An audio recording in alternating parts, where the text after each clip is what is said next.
Namen tega križa je, da vsak, ki se poda na to pot, ima zraven en kamenček. Tisti kamenček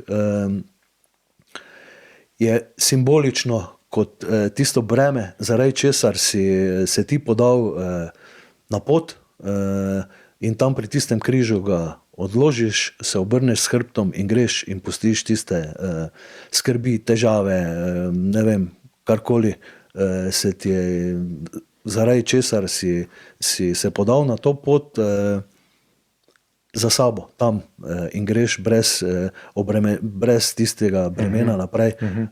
Mateo si je zbral tak za eno pest veliki kamen, ne, tako da Ni bil veliki lekadol, ampak malo večji.